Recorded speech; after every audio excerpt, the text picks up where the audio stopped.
gaafa dhugaa argite bakka dhugaa san dhaabbadhu. Gaafa yakki sirratti murtaahe dhugaadhaan liqimsii fudhadhu. Isa sirreessuuf yakka biraa akka hin daballe. Isa sirreessuuf cubbuu biraa akka hin daballe. Isa sirreessuuf haasaa biraa akka duubaan hin finne. Ilmi namaa waan dubbatuu fi waan hojjetu irratti akkatti fuula duratti deemuun barbaachisaadha. Namoonni achi keessa jira waan hojjettan irratti humna qabdu. Haasaa keessan irratti humna godhattu. Wanta nama laaltan kallacha namaa laaluu dandeettu. Ija keessan guuttanii nama arguu dandeettan. Yeroo gargarii dhugaan 5 walitti bu'uu danda'a. Dhugaan 10 walitti bu'uu danda'a. Namni dhugaa 5 adda baasee dhugaa 10 adda baasee bakka dhugaan qulqulluu jirtu فلاتو حيو كفا. أعوذ بالله السميع العليم من الشيطان الرجيم. بسم الله الرحمن الرحيم. الحمد لله رب العالمين. الصلاة والسلام على رسول الله وعلى آله وصحبه ومن والاه. السلام عليكم ورحمة الله وبركاته. هرّا دوغارا صفنا دوغارا دبنا جتان. قل الحق ولو كان مرًا. هادوفتوس دوغا دبتو وجتان حديث نبي كناتي عليه الصلاة والسلام. Dhugaan addooftuudha. Dhugaa liqimsuu irraa haasofna jechaadha. Dhugaan sitti nadhaawin. Dhugaa liqimsi. Dhugaan siin quuqin. Ilmi namaa bakka lamatti madaalama. Tokko miskiinummaa isaarraa, hiyyummaa isaarraa, waa qabaachuu dhabuurraa, harki gabaabachuurraa, jireenya kana keessa jiraataa ture waggaa dheeraa. ربي سبحانه وتعالى قاف برا اتبسطه كناف تولا إساك ليسا في وانقب نساني في إساهر أرغتي والاتلالتي عمل لسا أديم سيسا حاسوف نسا إلال سيسا يان نسا وبنو نسا ونيني حجت ونيني أرغسيسو إسا كليتي والفكاتي تانان نميتي نمسرناتي نمدوغاد أفجراتو نمدوغاد أفبلو nama dhugaadhaan bulu jechuudha. Kanaan madaalama. Inni lammaffaan gaafa kaleessa jiraatu yookaan dureessa ta'ee qabeenya guddaa qabaatee jiruu ilma namaa jiraatee jiruu barbaachisaa jiraatee nama as dhufe yookaan nama taayitaa guddaarra ture sadarkaa guddaarra ture aangoo guddaarra ture as dhufe nama yookaan immoo beekamtii bareedaa qabu. Kawaasa keessa jaallatama ta'ee as dhufe kaarraa immoo sadiin kanaa dhabe taayitas beekumtis qabeenyas dhabe kana hundaa dhabe akhlaaqni inni argisiisu amalli inni argisiisu amala sirrii ta'e taanaan namni kun ammas nama dhugaaf jiraatu nama dhugaan jiraatu nama dhugaaf du'u jechuun achirratti ilaalama. Yeroo kana lamitti namni tokko madaalliin isaa sirrii ta'e gaafa hiyyummaa isaas gaafa durummaa isaas gaafa aangoorra jirus gaafa aangoo dhabees. Gaafa beekamtii qabus gaafa beekamtii hin qabnes dhugaadhaan jiraate taanaan nama jechuun nama namooma guute nama akkasiiti jechaadha. Ijoon dubbiidha. Yeroo garii dhugaan eessa jirti jennee hogguu barbaannu dhugaa bakka 3tti arguu hin dandeenya. Bakka 5tti bakka 4tti. Namas yoo ta'e nama 4tti nama 5 irratti arguu dandeenya. Yookaan kun yookaan dhugaa yookaan dhara wanni jedhamu waan lama wal bira jiru. Waan lama wal fakkaatu osoo hin ta'in waan garagaraa yoo madaalan kun sirrii miti jechuu danda'a. Yeroo garii dhugaan 3, dhugaan 5, dhugaan 10 wal bira lachuu dhugaa ta'uu mala.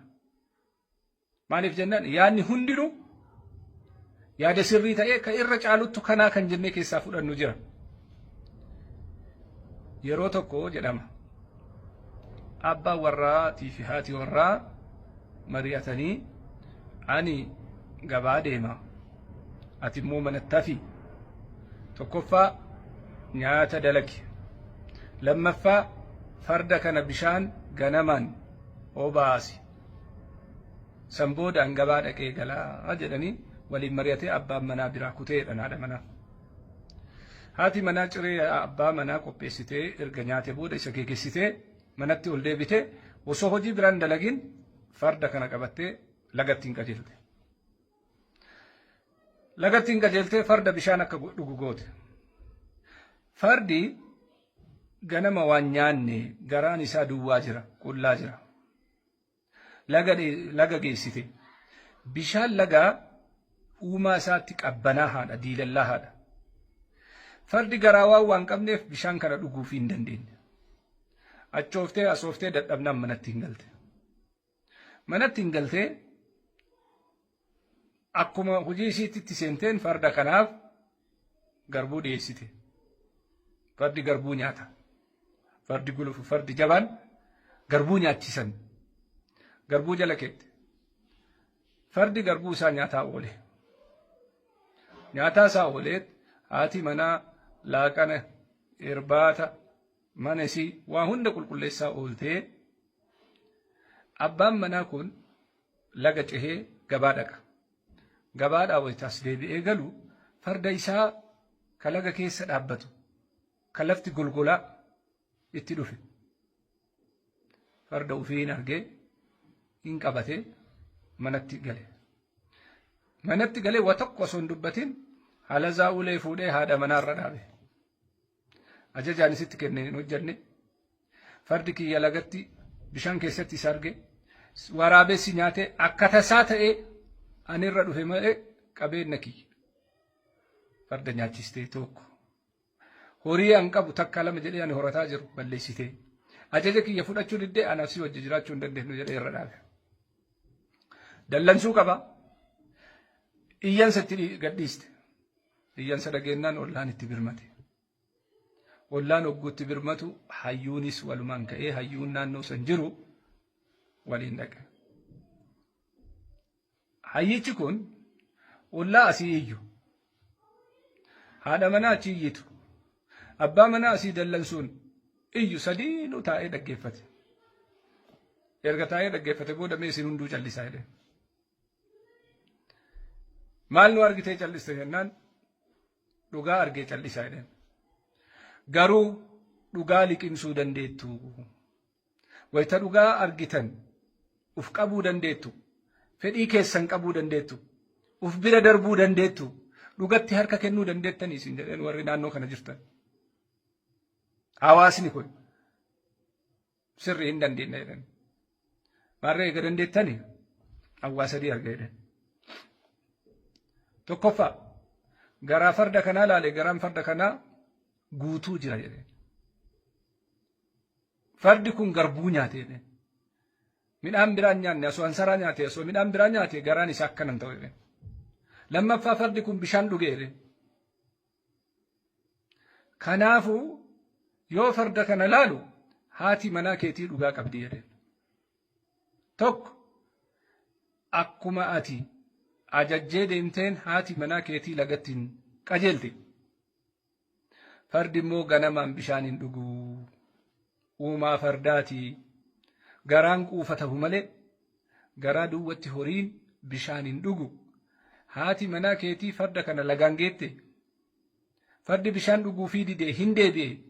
Deebinaan garbuu jala keette. Garaan kun ka garbuu quufe. Sanbooda eega garbuu quufe dhuguu barbaada. Fardi akka hin argutti moonaa cabsee deemeet ufiin laga dhaqee takka jedhee.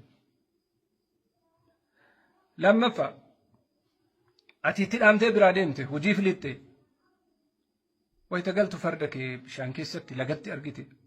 Layni waraabessa qaba, leenca qaba. Fardi kee silaa si jalaa nyaatame atillee dhugaa qabda lagatti argite. Sadaffaa fardi illee dhugaa qaba jedhe. Ganamaa garaan qullaa.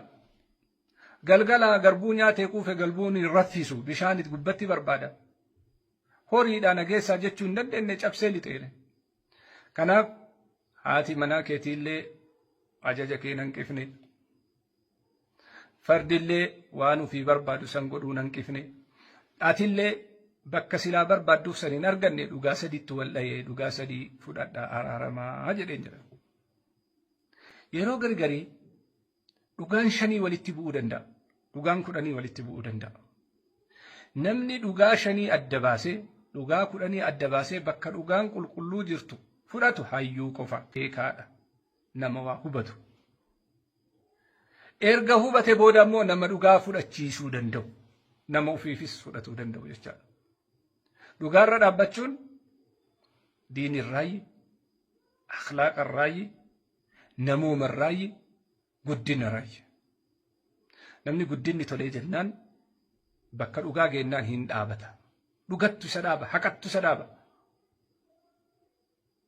Waan dhugaa ta'e argee jennaan hin dhaabbata. Wanni isa dhaabu namaa miti. Wanni isa dhaabu yaadaa miti. Wanni isa dhaabu dhugaadha. Ilmi namaa waan dubbatuu fi waan hojjetu irratti akkatti fuula duratti deemuun barbaachisaadha. Namoonni achi keessa jiran. Hujiinuu haa ta'u. يا أيها الذين آمنوا لم تقولون ما لا تفعلون كبر مقتا عند الله أن تقولوا على الله ما لا تفعلون جل ربي يا إلمنما وان نجن ناسين وجيد أوان نرقسيفن أكست أفاني ناسفتين إيسون كيسون ربي برتي يكا قداء جل ربي يا أيها الذين آمنوا وقولوا قولا سديدا ماليف وان كل كرا كل حاسا كل رجاء وجدنا الرديما مالك يصلح لكم أعمالكم وجي كيسن إسني تولشا وجي كيسن إسني باريتشا ونجدتن الرتي هم نقبدو حاسا كيسن الرتي هم نقودتو واتنا ملالتن كاللتشا نمالالو دنديتو إجل كيسن قوتني نمارقو دنديتن مهما كان ويغفر لكم ذنوبكم ربي موديلي تيسن يكا كيسن واني سن شبو سن دليدن إسني ديسا ومن يطع الله ورسوله فقد فاز فوزا عظيما مالي فنجفنون أتشرت هنداي إرجم ربيت عليه الصلاة والسلام أقاد عن إرجما وما ينطق عن الحوى إن هو إلا وحي يوحى وفي الراناسان لبو في الرانكاسن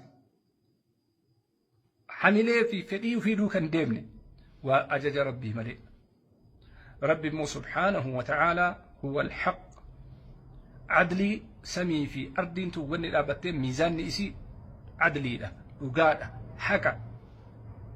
حكاني جارمتي وانتهي كان غافر وقال قلت بكر وقاسن دابد غافر يكسر رت مفتاحي وقال لك امسي فرد إسا سرسوف يكا براكن دبل إسا سرسوف عبو براكن دبل إسا سرسوف حاسا براك دوبان انفين إنما نما كم مدالمون لغار رابچو لغا دبچو واني هندي ني دربا دبين ني دربتي غوچي ني دربا نمني ني دربا جرين ني كون غوتون هندي ما جچا هنغودانا جچا واني غوداني مالين dhugaattuun godaanne godaanuun sunuu dhugaa ta'uu hubachuun barbaachisaadha. Kanaaf rabbiin subhaanahu wa ta'ala arraba kenna dhugarraa dhaabu namummaa namooma eenyummaa aqlii guutuu hubannoon qabaachuun kan hubatamu yoo dhugaa fi dhugaaf gatii kafalte qofa dhugaanaa jiran dhugaafaa jiran ergaanaadhaa dhugaan sin quuqin dhugaan sin dhukkubsin لكمسي السلام عليكم ورحمة الله وبركاته.